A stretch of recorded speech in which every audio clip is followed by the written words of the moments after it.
welcome to Sporting Jibberish. I'm Stu Booth. I'm Jonathan, I just want to get a bit closer to you. Yeah, I'm just thinking, is this the last one? No, there's one more before Christmas. Or is it the next one going to be Christmas? Now, one more, and the Christmas is... When is Christmas? I don't know. 11 days' time. Yeah, so we're sneaking another. We are doing it early though, aren't we? Yeah, so we've got one more. We'll sneak it in early. We'll make sure we are more festive because we just look like a traffic light system gone wrong at the moment. Yeah, we look a bit rough from Reddit as well. Yeah. No good preparation for the show this, Jack. No. Right. We're all right. Yes. We're up and running. We are here. Up and running. We are still alive. Right, okay. On this week's show, we're going to be talking Premiership as normal. Fancy football. I've got a feeling that somebody's going to come out of the woodwork after hearing this show. Well, you won't be disappointed, put it that way. That's all I'm no doubt. A little event called the F1 final happened on Sunday, which it's going to be up there. I heard somebody a commentator say it's up there with the Michael Thomas goal against Liverpool back in the 1990. 1989, Was it 88, 89 season? Yeah. Or 89, 90. But yeah, they reckon that's on par. Or is it with... Aguero! Yeah, or the Ashes test of 05. See, 2-1 win. You're with cricket again. So what about the World Cup final the other week? The other year? Well, yeah, to be fair, the Super over. Yeah. Well, something exciting. But and then we're going to have a little look on how England fared with the Ashes and how they are ready to set up on Test 2. Yes. But let's start with Sporting Week. So yours was the semi-final eliminator, or the last eliminator, Correct. Leading to the grand final against the Valley Boys. I did log on because there was an app that gave me a live score, so I was checking how you guys got on. They put on 158, and at the time I was thinking, is it 158, 159? 156, I think. What was it? And I was thinking, on a par score on that pitch, he's usually around 180. I thought, they're in with a chance. And then I had a look, and Jack was on the score sheet. And then I checked 5 minutes later, and guess what? He was still on the score sheet. You didn't see that one coming. But yeah, you performed pretty well with them. You personally performed pretty well. But let everybody into secret. Tell them how much you beat Valley Boys by. Unfortunately, we came up a bit short, Stu. Lost by 20 runs in the end. Disappointing to say the least. That's the overrunning thing. Is that why you've not had a shave since? Yeah, just. I mean, morning. No, it's disappointing. Like you say, actually, would have taken 1-5-6 at the beginning and played 100%. Even though the wicket was slow, tired. So you're right. Usually 180 would be enough. I still think even on the tired wickets that you should aim for more than 1-5-6. But we bowled and fielded really well. Absolutely cannot complain about that. A couple of extra wides maybe. And then to be fair, we got off to a decent start at the bat. We were 24 off 2 overs, 40 for 2. Off 5 and a bit when Clint came to the crease, and we thought, well, me and him put on another 30, 40, 50, or as many as we can, then we're in absolute position A. But to be fair to them, they just kept bowling it slower. I said to you on Saturday, slower and slower, and it was just became very difficult, and we just sort of spluttered our way to 130 in the end. So disappointing, clearly, and the lads obviously, gutted because you want to get to the final, and I think there's no doubt that we should have won. You take that any day of the week, whatever the pitch is. Yes, they bowled well. Yes, the pitch wasn't easy, but we should get that. Yeah. I think when you look at it, they always say semi-finals is probably the worst place to go out because definitely. There's no recognition for semi-finals, is there? So, but on a whole, I did say to you, first season with the new team. Got to be happy with that. Well, you've got to be more than impressed with the fact that you've managed to get to that point. Definitely. So really, really well done to the Wanderers and the boys, and I've been donning their shirt this week. Have you done? Nice, isn't it? Nice, yeah. Out and about. No, we're really I think Dave said in the aftermath, disappointed, a little bit of frustration in there, but overall, really proud of where we come from because we've said it in the dressing room that end of May, beginning of June time. I think it was during Eid actually that myself, Clint, Dave, and Ash actually sat around my kitchen table and said, right, take the plunge, that's what we're doing it, and there we are. 5 months later, we're 2 semi-finals. You only have to look at the balance sheets, the amount of money coming in, the sponsor going out, and all that kind of stuff. So yeah, really good, and we're onwards and upwards to start on January the 7th. Yeah, and the most important thing, the exiles. We did not once, but twice, and in the sevens. Oh, in the sevens as well. Yeah. Right, you better plug that wire in before this power disappears.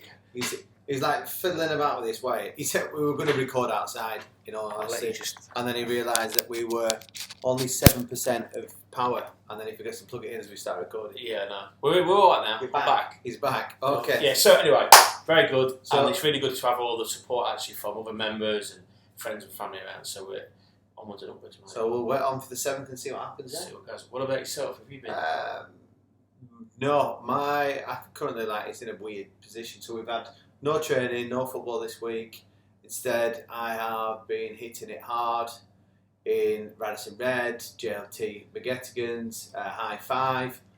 So really putting the effort in for the training. Good effort, yeah. To be fair, I have been to the gym a few times, but that's only trying to masquerade the amount of rubbish I've already eaten or drank already. But to be fair, you struggled to get a team in out of High Five and we were in there, didn't you? That's another story for another day. But yeah, so aim now is just to try and be in half a decent position come.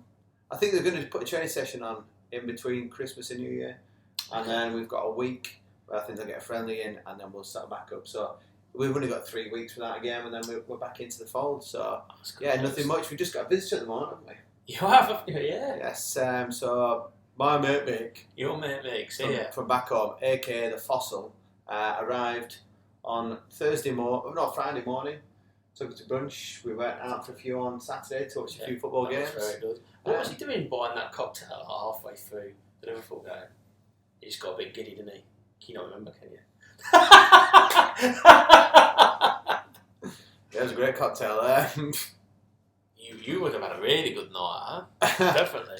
Yeah. We just realised the sound's not plugged in now. No, it's right. So just leave it. Yeah, that's on level with my cocktail. That Mick, or was it just Mick that had a cocktail? No, all three of us. Yeah, gone. No idea what you're talking about. Wow. I think you just throw these things in. Honestly, yeah. We'll ask you when we call that. Stay outside. Right. We'll skip that one. Right. Okay. So what we'll talk about? Let's cover the Premiership last week because these are the games we actually sat and watched. So on Saturday, first game was Brentford versus Watford. Brentford won the game 2-1.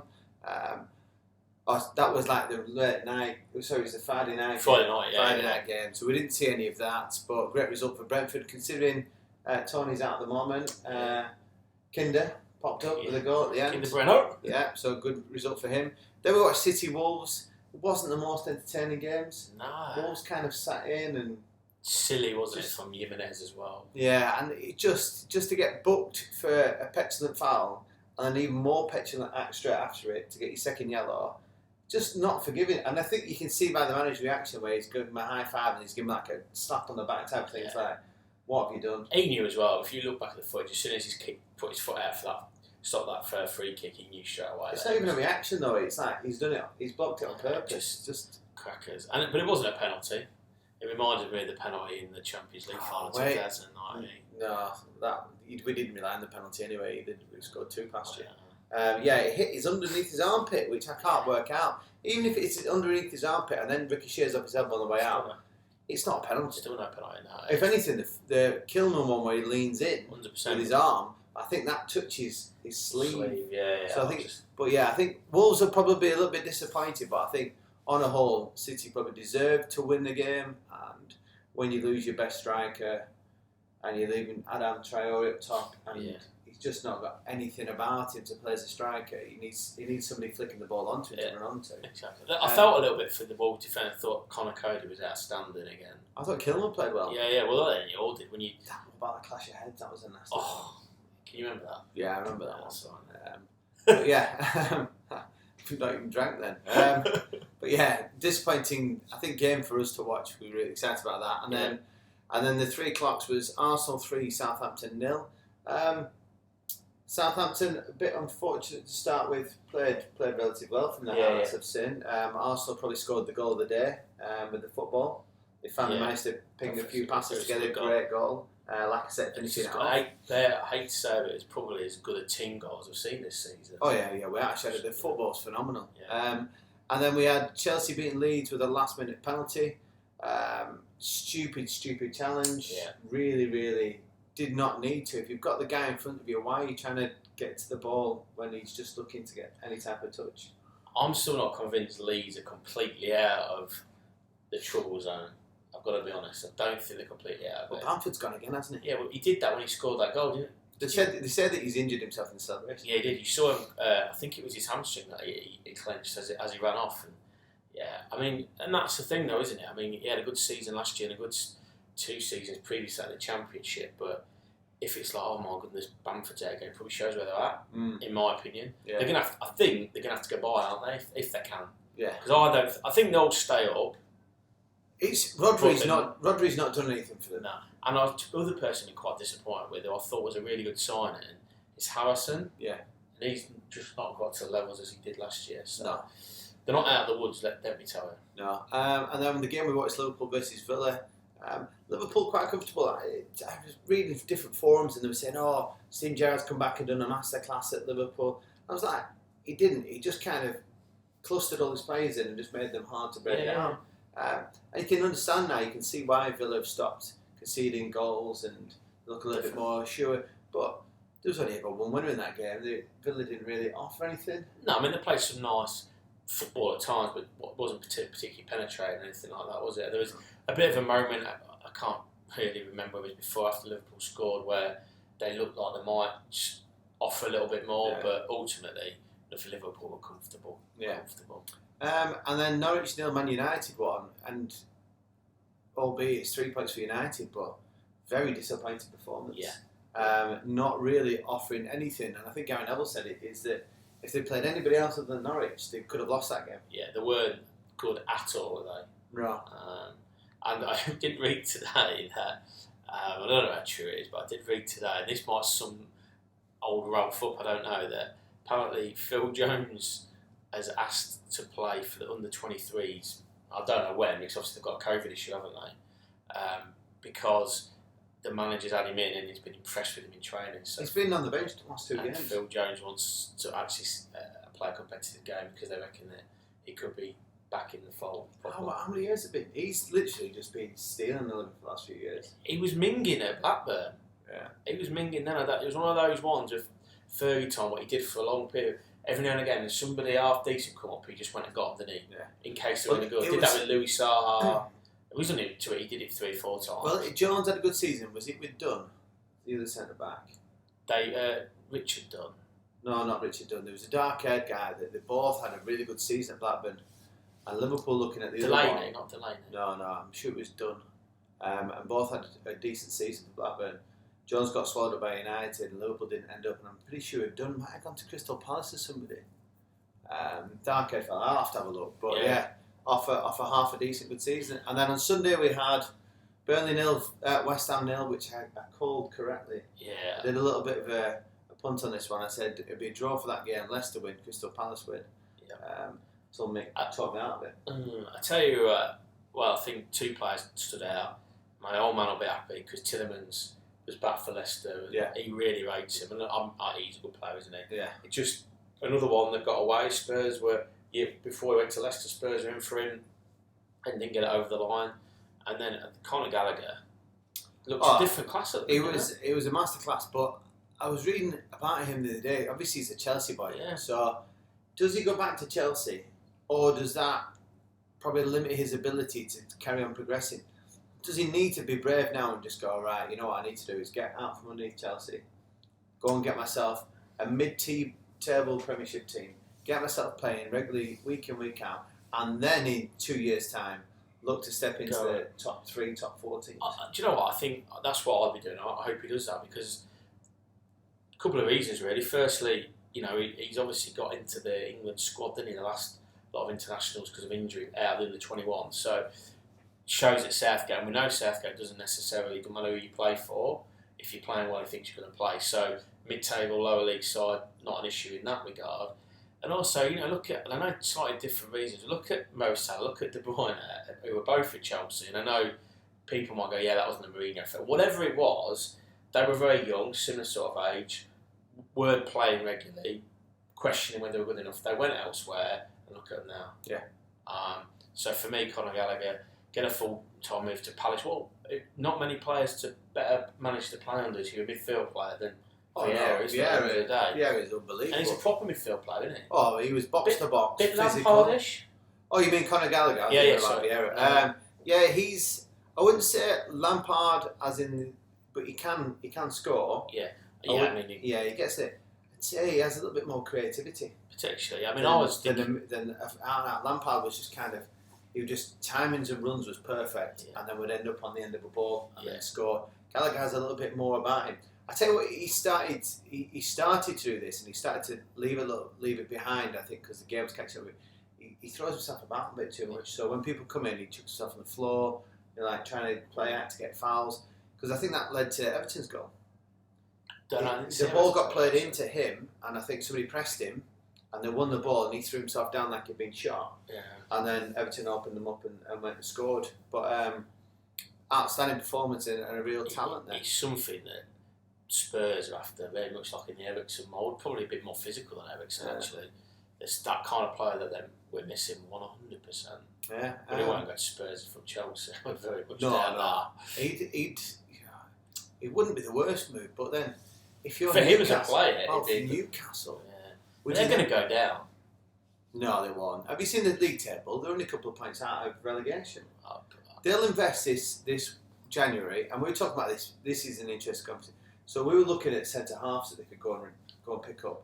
So City have got Diaz, Stones, Laporte, Ake, and potentially Kyle Walker. Yeah. So you've got 5 players there. Kyle Walker, obviously, who can play right back as well, which Cancelo owns that position, or left back. It's Cancelo's, it's whatever he wants to play on the day. So there's 4 guys fighting over 2 positions there, even 5 fighting over 2 positions.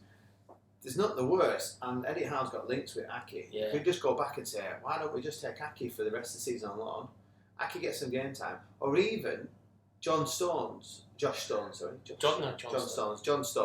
because he'll be sat there going, I'm going to World Cup to play in 12 months. He needs to play football, definitely. So them 2 would be option. And then I started thinking, who else has got another load of centre halves? Liverpool. Yeah, you've got Nat Phillips, who was class against Milan. Conte, Gomez, who can't get a sniff left, right, and centre at the moment. No. Matip and Van Dijk. So Liverpool have got overload of 5 centre halves there. Wouldn't be a bad move for England and for Gomez to go down line to the end of the year. I just think if Newcastle just worked it right and just said to them, look, we'll take them on loan. If you have an injury crisis, you take them back, we'll put that clause in, and I'd go out and try and get Stones and Gomez. You tell me that young centre halves and the teams battling down there, they're not going to benefit from that. Well, no, I agree with you. I just doubt whether they'll be able to get anybody. I know they've got loads of money. I just doubt whether who's going to go. Not that they won't get anybody. So let me rephrase that. Who is going to go, and what pulling power Eddie Howe has. I get that. I just think that money's going to talk, but I just don't think January's the right one. I think loans would be the best suit for now. Get them out of relegation, and then they'll go in.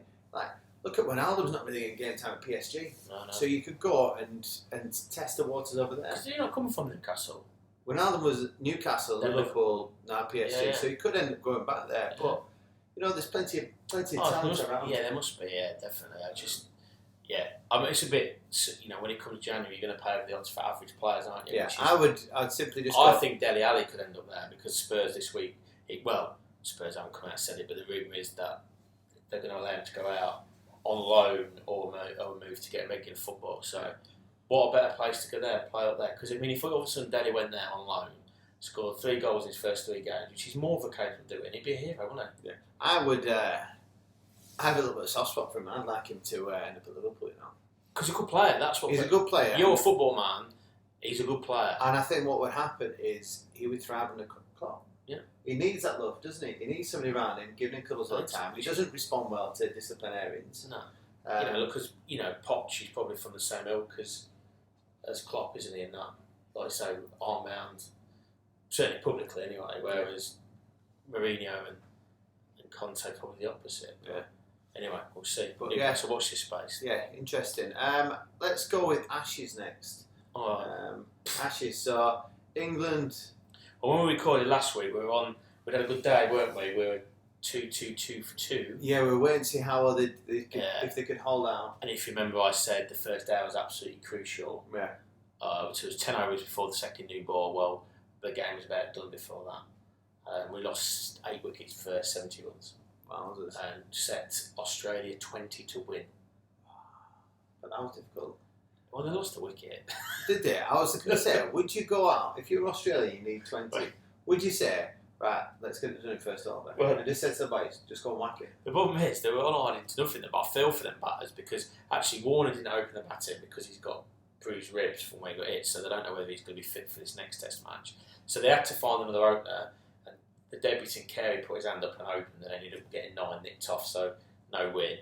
And then the other lad, Harris, who's under a bit of pressure, didn't get in the 30s. I think he's awful, so keep him this side because it's an easy wicket for us. He ended up, what you're going to achieve, even nothing. And I think he ended up 8 or 9 not out himself. So, yeah, I don't know. I think they were, I don't know how many overs it took them, but I think they were fairly positive in what they did. But don't really care about them. It's England. England's win. They've got themselves in a real pickle. And when we go back, was it 12 months ago, maybe a little bit longer, when we were doing the podcast, and we just come off the back of beating India? Yeah, like because test matches and they've got themselves in a pickle because they've been saying to people, "Oh, we're planning for the Ashes." Well, Jack Leach on the back of that tour, yes, it's in India, yes, it's in turning conditions. We know that. It's on a high. Not played test matches. Didn't play one test match in England. Hardly played any cricket because obviously they were all in bubble, so he was in the squad. So even when he went back to Somerset, wasn't playing. So and then all of a sudden gets pumped into a first Ashes test on the Gabba. He's always renowned to being the flattest deck, and they've just come at him. They've walloped him all over. He's gone for over 100 in 13 overs. I said to the boys in the dressing room, and I stand by this, I would not have gone for as many runs in that many overs at that level of bowling. I'm telling you now. Is there still a chance for me? Mate, there is. So they've got themselves in a pickle because they've suddenly, now what do they do with him? Because if they play him again, the odds are just going to come at him. So his confidence is absolutely shot. If they don't play him, he's never going to play again, is he, in this series? So, and then of course they've got the conundrum of the Broad and Anderson that, it seems that they've planned for them to play all day, all the time this day-night test. Interesting enough, in the 4 day-night tests England have played, they've only ever won one. The one at home against the West Indies. The other 3, when they both played, we didn't win. One in India, one in Australia, one in New Zealand. And like somebody said, Australia can bowl with the pink ball as well. Yeah. And actually, they are. All in Australia, is it Kookaburra? They'll all use the Kookaburra, yeah. So they say it doesn't swing as much, but under the lights, it's quite interesting under the lights there because when it comes to twilight, we don't have much here. It's like the light. When it comes to twilight, it just starts doing all sorts as it switches between day and night, and the floodlights take effect. And then when the floodlights come on, I think it's normal. I don't think it does anything. But England have got themselves in a real pickle because I don't know what they do. I don't know. Whatever they do, they're going to destroy a couple of their players. And I think there's some question marks about. I'm not a massive Bairstow fan at test level, but I personally would have played more with Pope. Pope just looks like a cat on a hot tin roof. But they won't, so they won't drop after one test. So they're in a mess, mate. I told you 5-0, didn't I? Well, you did say 3-1. When I put you on it, you went 3-1. 3-1, but that was my heart. I said to you for 5-0, he's on the cards, let me tell you. Oh dear. Not looking good. And when's the next test up? Starts Thursday. Day night, so it's 8 a.m. our time here. So not nice. bad little time. Yeah. See the way off to work, and then you can get up and watch the game. Yeah. We'll just keep watching it back. Love you, love. Bye. Excellent. Have a great day. Yeah. See you in about 12 hours. Yeah. I'll still be in my pants. When she runs in, just make sure half an hour before, just do a quick tidy around. Yeah, just spray a bit. I used to just spray a polish in the air. Works a treat. Well, wait. Actually, got Christmas. I've got a story about that when me and my mate watched a day's cricket when she was at work. It's a good one. We'll save that. Right. So if you have fallen off the planet, you must have fallen off the planet not to know about this F1 race in Abu Dhabi, which is our neighbouring Emirates. Sorry. Emirates, yeah. And what a conclusion that it lived up to its hype. It did. I mean, it's been like that all season. I think we've said before. I think both of us aren't massive F1 fans, but we follow it time to time, and particularly Lewis Hamilton. I think he is really undervalued by the British public, by the British sport public. I think with Hamilton, I think there's an air of dislike to him because he's not exactly an open book, is he? He's very closed off, and then does strange things from time to time, and then comes out with some strange viewpoints on certain aspects. And then he's got the whole thing of I think he doesn't really live in England, does he? And then he's got his other accounts offshore, whatever. But on the field or on the sport arena, unbelievable. So yeah, all season it's been like controversial and knocking each other off, not knocking each other off. Well, I reckon if the engine hadn't changed mid-season, Verstappen would have won this long before this race had kicked off. And then like Lewis, I reckon, has come out and been. I mean, I don't know enough about him. I'm only listening to what Brundle and people say on the experts saying that the second half of the season, they reckon that Lewis Hamilton's been on a different planet in terms of his driving because of that disparity. And the Mercedes certainly hasn't been the power horse as it once has been. But well, I think when we look at the race, there is two contentious points. The first one right at the beginning of the race, and the other one right at the end of the race. The first one was going into that chicane. Verstappen has leapt. He's gone, overcooked himself for that corner, and took Hamilton, basically pushed him off the track. I think for me, well, they only haven't touched it because Hamilton's avoided him and gone wider, and it's ended up pushing Hamilton onto the non-track area, which wasn't gravel, just road, and then he's come back on. They said at the time, the steward said that he's slowed enough to relinquish the advantage he got, which I don't think he did, because when you go into that corner, it was like a half a car length. And obviously Verstappen's then gone a little bit extreme, and at that point you can argue when he went off the track they were level. And they didn't lower it back down to touching. No. Even if we brought it back down to just touching the bumper, then I would have been like, right, he's brought it back to equal. And there was then controversy going back and forth between the two camps. Red Bull very much saying this needs to be reviewed, blah, blah, blah. Stewart's very much like, not a single sniff, we're happy with what's going on, carry on. And then the race carries on pretty much like nothing else had happened, like a standard F1 race. Up until, was it like 10 laps to go? Maybe 8 laps I think it was less, wasn't it? 7 or 8, I think. 8 laps to go, and an innocuous crash happens, and then all of a sudden, everything just gets thrown in the air. Which, I'm going to ask Jack this question. So, for the people, if you've not witnessed this, I don't know what you've been doing. So, basically what happens is, Lewis Hamilton's currently in first place. This crash happens. They decide they're going to clear the track. Lewis Hamilton passes the pits. Can't go in. The group at the time, Williams, is it Williams? Mercedes turn around and say, we're not bringing you in because we'd lose track position to Verstappen. So he goes in. Verstappen's group then see that as an opportunity. They go, Verstappen, come in, change yourself to softs, to give himself the best set of tyres for potentially the last couple of laps of the race. And then he comes back out, and at this point there's about 5 cars in front. Lewis Hamilton, 5 lap cars, Verstappen. And then they're getting to the point where they're clearing the debris off the track, and then there's only literally, I think, 2 or 3 laps left as this debris is getting cleared off. They then said that they unlap the cars, so the cars will then go back. That meant that Lewis Hamilton would be first, Verstappen would be second, and then whoever else is behind doesn't really make any difference because it's not affecting the championship. They said they're not going to unlap the cars, and 10 seconds later, they are unlapping the cars, and then they unlap the 5 that are between Verstappen and Lewis, and then they get the safety car off for the last lap, and then Verstappen overtakes on the last lap, wins the championship. It's crack, isn't it? He couldn't write this stuff. So, interesting. Was that fair? No. I tell you, I think the first incident right at the beginning of the race, I think I take your point, but I think they obviously, even Red Bull accepted it, because reading between the lines, were saying that even the steward said that if Lewis Hamilton had gone off the track, he would have played it. Nobody wanted that, so I think. But I take your point. I don't think the gap, whatever it was there. But anyway, but that last thing is ridiculous. You can't change the rules like that, and they are the rules. So I've looked into this and checked it. Then the rule is that once the safety car, or once they're going to get rid of the safety car and race again, which is what they were just in the end decided they were going to do, that they have to all be unlapped.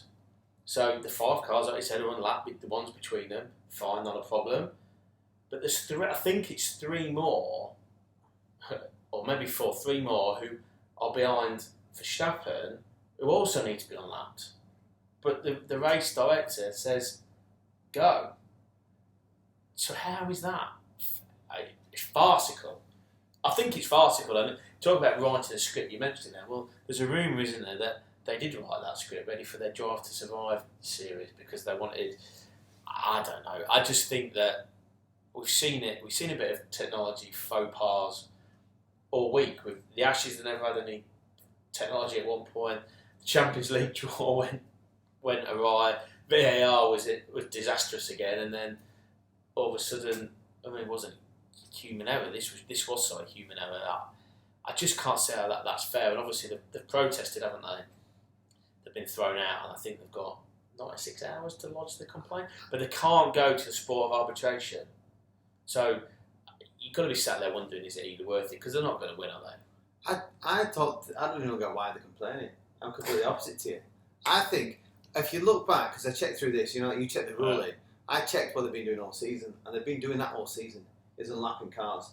You are right, they didn't unlap the 3 behind Verstappen, but they wanted to finish the season as a race. Not, because what would happen was they wouldn't have done that. They can't start mid-lap. So it would have finished the race under the safety car, which meant Lewis Hamilton would have won it. Which, as a competition, do you want to see a race, or do you want to see somebody win by default? It's not default,